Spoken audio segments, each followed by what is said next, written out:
5 seconds.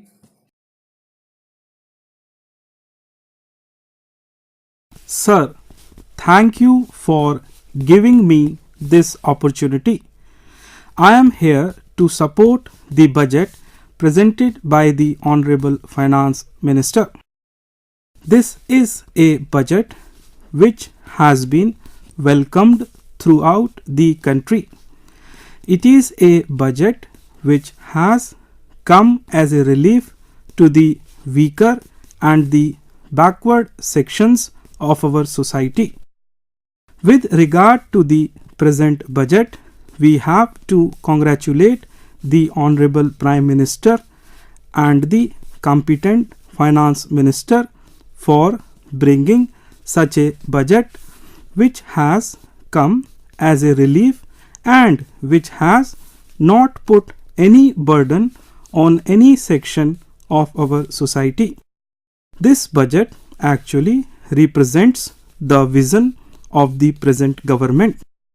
The speciality of the present budget is that it has given consideration to some of the major areas which were ignored till now. For example, education has been given due importance. The area of agriculture has also been given importance. One very noteworthy aspect and dimension of the budget is that it has taken into consideration the people living in the rural areas. Consideration given to children and the weaker sections has also to be welcomed. These are the positive and progressive dimensions of our budget. Sir, the allocation given to the progress, welfare and growth of the universities and attention paid to the academic scenario of the country also represents one of the cardinal and very notable aspects of our budget. Sir, the consideration and the help accorded to the old age people is being welcomed throughout the country. It has been described as a very progressive step taken by the government. But sir, I have to add certain things which are related with old people and are listed in the list of those materials whose prices will increase.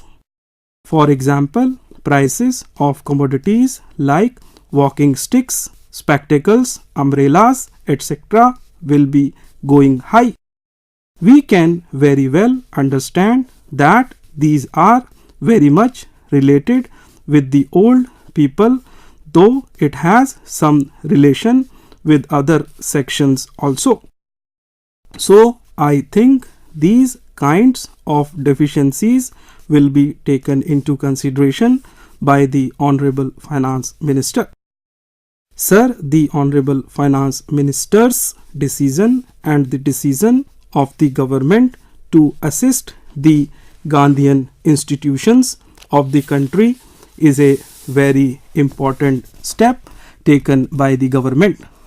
Many of the Gandhian institutions established to spread the message of the father of the nation were in a pathetic condition.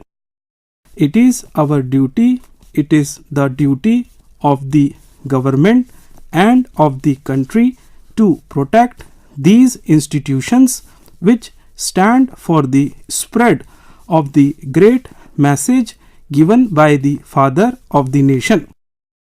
It is a historical step taken by the Honorable Finance Minister.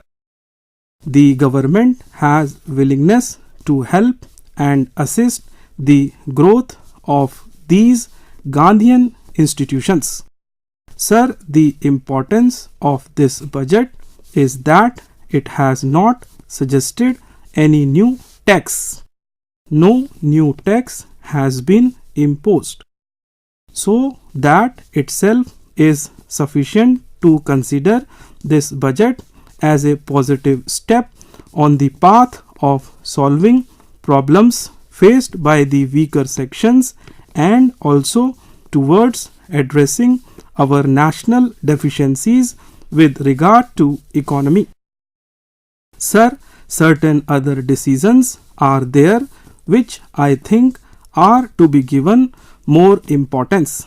For example, cigarette has been included in the list of those things the prices of which will be increased. I think that is very good. That is a healthy suggestion on the part of the government. Even now, there is a widespread aversion among the youth with regard to cigarette. This step taken by the government will contribute more to the non-smoking. Smoking has been considered as a great hindrance to the protection of the standards of our health. Sir, consideration that is given to the AIDS and cancer patients in this budget is very important. In our country, cancer is now spreading in a very drastic manner. That has to be dealt with seriously. The medicines which are being used by these patients have been included in the list of medicines, prices of which would decrease. So that would definitely help those patients, especially those patients belonging to very weaker sections, that is, who are below poverty line. This budgetary suggestion by the government will definitely be helping them. Sir, I have to congratulate the government again for the allocation that has been provided for the education of minorities in the country. The present government has taken very positive steps, historical steps to address the problems faced by the minorities.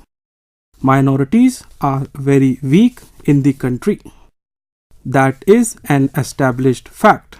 Many reports are there, judicial reports are there, governmental agencies' reports are there, which speak volumes of the weakness or backwardness of minorities with regard to education, with regard to social life, with regard to economical conditions, etc.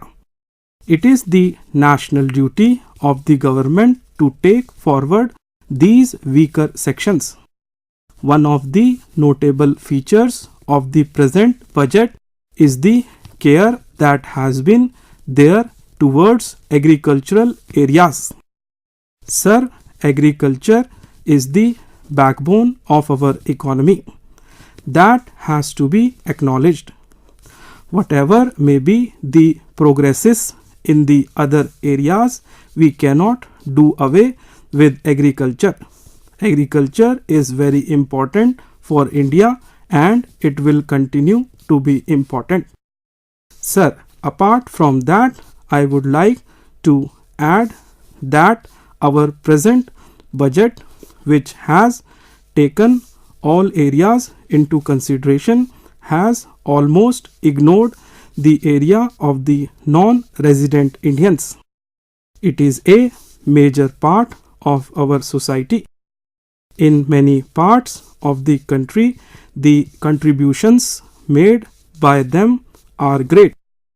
Sir, my final request here is that every year when the budget is prepared by the government, by the finance minister, they conduct discussions with the industrialists, with the experts on economy. My request is that the discussions are to be conducted with the common people, with representatives of the common people, with the farmers and other sections of the society who will also be affected by this budget. Sir, I once again thank you and the other honorable members for giving me an opportunity to speak on the budget.